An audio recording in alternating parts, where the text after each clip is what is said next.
Back again, week 4. Already, somehow. Week 4, episode 4. Episode 5, technically, but yeah, exciting times. We've had another interesting week. Kind of, each I feel like each week is like different, like very different. Like every week there's always something new happening, or there's a sport that's just kind of goes under the radar, or something I normally watch, say like golf or football. It's like an average week, nothing really crazy happened. But it's kind of like builds towards something, which is, I guess, more important. But yeah, I mean, yeah, let's just get into it. It's a nice little mix. Like I said, the last week we had the new, I've had new Major League Baseball season start, which is kind of, because it's 162 games, and there's so many games. Early doors, nothing really matters. Obviously, you want to keep some momentum, but I'm kind of a very casual observer. I'm not really particularly behind any team, but I started watching a couple of years ago, and it's just something. I think all American sports, they make it is a lot more interesting when it's in America. So I think baseball's something I've kind of got into, but they've just started the season. It's going to be a full season because they, like a lot of sports, well, a lot of the American sports anyway, they played a short season last year, only 60 games, which is still a lot, but not, they obviously almost triple that amount now. So that started, Moto GP got started again, without the GOAT. He's coming towards being the GOAT. He's only 28 years old. Marc Marquez, Spanish driver. He's won 6 world championships. He's won just almost every. He's won so much in such a short period of time. But he broke his arm at the start of last season. So start of 2020, he broke his arm. Missed all of last year, and then so he's missed obviously the 2 races so far this year. So that's kind of going on without him. But that's another thing I kind of keep. I think I used to follow Valentino Rossi a lot. He's still there, but he's in a kind of a smaller team. I think he's got like 2 years left. He's gonna just, enjoy it while he's around. While he's still got a bike to ride, I guess, but he's not like competitive. That's kind of why I was watching MotoGP before. I was probably into MotoGP more than Formula One for a little period. Kind of before Hamilton came in. And that was because of Valentino Rossi, who is definitely the GOAT.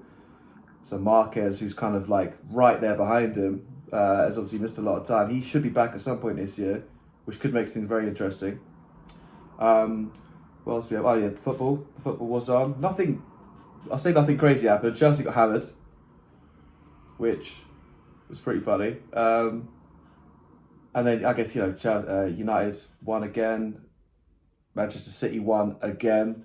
So that's probably why football's not really focusing too much, because the league has kind of been done for a little while. Man City are the best team in England, probably in Europe. And they're just very, very, very good. So not a lot of dramatic title race things happening week on week. It's just kind of like, another week, another win. Things are kind of just like petering out towards how it's going to finish. I guess the only interesting things are probably guess who's going to get top 4. Are Liverpool going to get in there? Are Tottenham going to get in there? Liverpool are kind of salvaging their season a little bit. They could really turn things around. They obviously beat Arsenal on the weekend convincingly. And now they've got obviously the Champions League coming up this week, which I'll get into in a minute. So they could really switch things around after having nightmare season.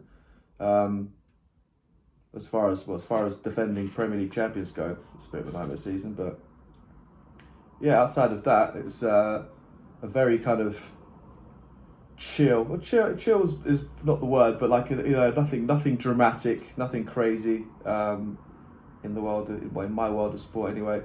So we've got more of a preview this week. 2 big.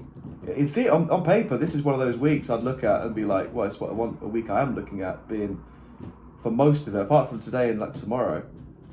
Not even tomorrow. Yeah, tomorrow's when it starts. Really, today's like the only day. It's just like cool. Today being Monday. It's the only day nothing's really happening. Everyone's kind of recovering, and then tomorrow is Champions League, and then Thursday's Europa League, which is just the tier below, which Man United are in, unfortunately, along with Arsenal. And then it's obviously the Masters all weekend. So it's one of those interesting weeks that I guess we can just get straight into the previews. I mean, so the Masters, obviously, is the most prestigious golf tournament there is. I think even the casuals are interested. I think the reason why casuals are interested so much is because it's the same course, really beautiful course.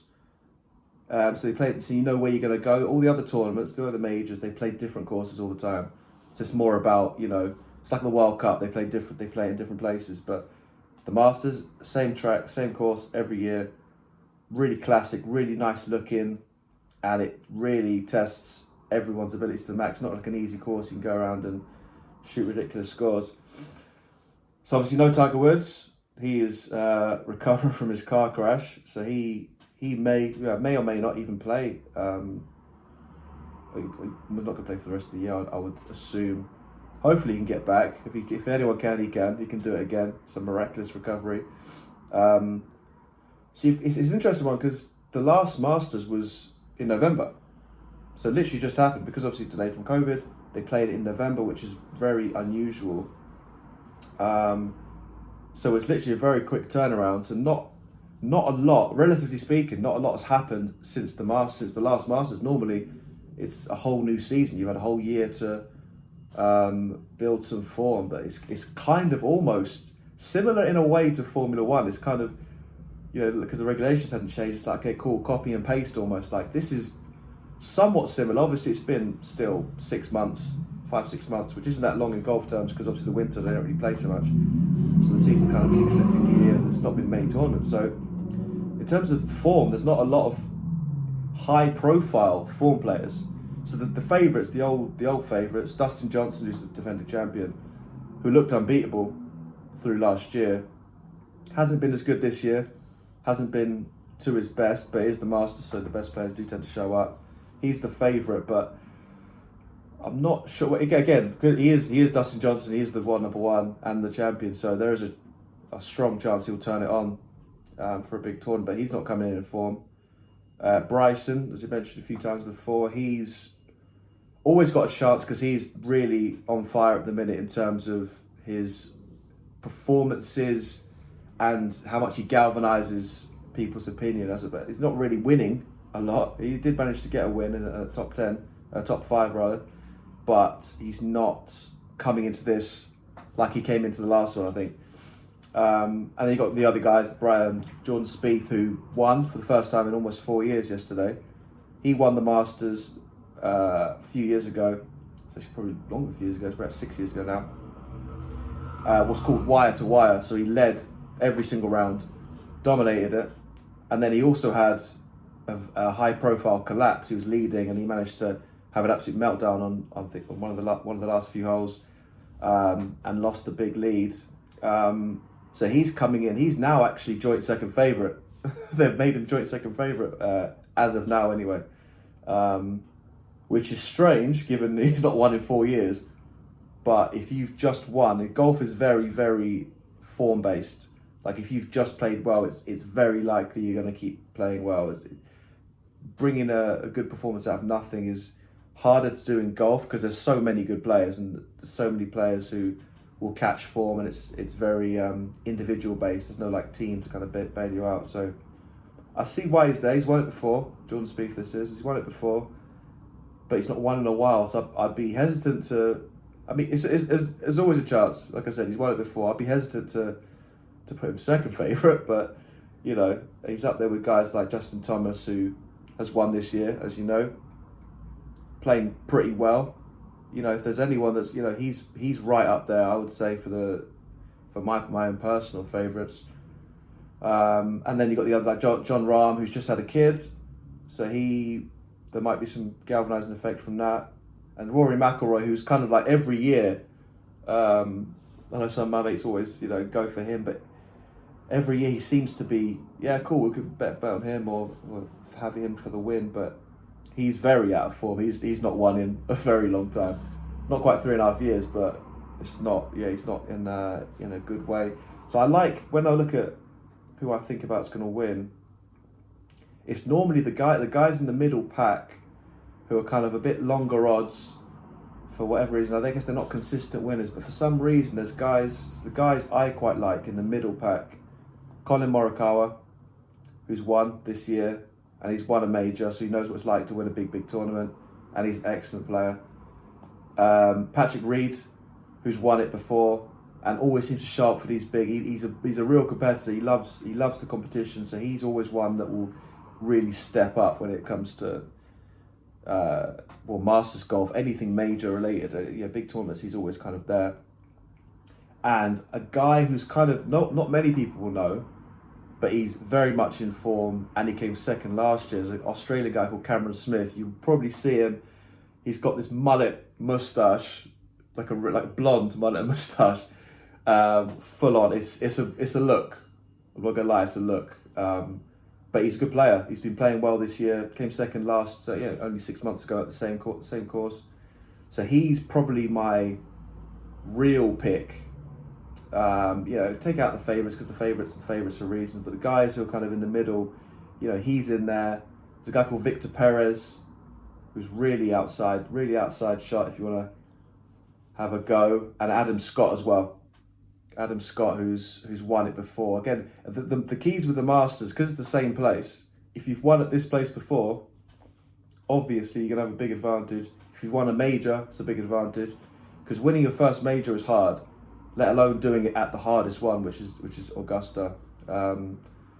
So they'd be the guys. They're the guys I quite like for it. But it's going to be very interesting to see who can kind of, lift themselves, given that there's not been that long since the last one. And it's going to be a different climate. So obviously in the winter it's a lot colder, like Augusta normally. It's very hot. So it's going to be interesting. Very interesting to see what happens. Before that, Champions League and the Europa League. So you've got I think the quarterfinals where things really start getting interesting. The group stage, kind of just use the squad, get through the groups, get to the knockout round. The favourites tend to win that first knockout round, and then the quarterfinals when the big teams really get to go at each other. So you've got Madrid and Liverpool. First was a rematch of 2018 final, which Madrid won. No Sergio Ramos, who's Madrid's captain, all Mr. Madrid. He's one of their best players, legend of the sport in general, to be fair, but certainly a Madrid legend. Both teams are kind of, Liverpool more so, but Madrid are chasing the leaders in their own league in Spain. They're a little bit behind, I think 3 points behind. Liverpool are obviously miles off. So in terms of form, Madrid, in terms of how they're doing this year, Madrid are obviously doing better than Liverpool this year. But Liverpool are good in these European competitions. They've still got a lot of world-class players. Madrid, both teams are very consistent. Madrid are very consistent. So that'd be an interesting game. Chelsea are playing Porto. Chelsea are kind of on the way back up slightly, even though they got beat on the weekend. They're on the way back up because they've got a new manager. Porto beat Ronaldo's team, Juventus, in the last round. So Chelsea should get that one. Chelsea should get that one. But again, Porto are no strangers to upsets in the Champions League, as I know too well. Then that's one half of the draw, because both of those teams. So I guess if whoever wins at Madrid, I know Madrid and Liverpool will play the winner of Chelsea and Porto in the semi-final. So that's one. We could have an all-English semi-final. Could have certainly one English team in the final. The other half is where the favourites would be. You've got Man City are playing Dortmund, who are, they've got the golden boy of world football, Haaland, Erling Haaland, who's 20 years old. He's more or less maybe not. Yeah, right at the minute, he's one of the best players in the world, full stop. Let alone best young players, best future talents. He's the top scorer in the Champions League, and he's very likely to go to. Man City are a high profile favourite team for him to go to. Maybe Barcelona and Real Madrid. So this could be a mini audition. I mean, it would be a hell of a statement if he manages to get Dortmund past City, who are the form team, the best team, everything. They've got one of the best managers. It'd be surprised if Dortmund managed to get through, but Dortmund have got a lot of very exciting young players, so they've got a shot, definitely. But City are are so good. I'd be surprised if they let that one slip. And then the defending champions, so it'd be then the last quarterfinal is Bayern and PSG. So Bayern Munich are the defending champions. Rematch of last year's final, literally just happened last summer. Bayern are without, the best, again, with Haaland. Lewandowski is probably the best overall player in the world, I think, at the minute. He's injured right now, so that will definitely hurt them a little bit. But I think PSG have a kind of a stage fright, if you like, when it comes to big games. If there is a chance to beat Bayern Munich, it's definitely this time. I don't think they're going to get a better chance without Lewandowski playing, who's just ridiculous. His goal record he's on his way to beating the goal record in Germany. He's going to be very much missed. And I think despite that, their team is good enough. But again, like all 4 games, to be fair, could go either way. The favourite should win. So you should have Madrid, I think, should probably get that one over Liverpool. Chelsea should beat over Porto. City should beat Dortmund. And you'd expect Bayern to beat PSG, but again, it's football, it's 2 legs, it's COVID time, there's no crowds. Could be interesting. Then obviously the second tier competition in Europe, Man United and Arsenal are both playing. Both of them 2 should win.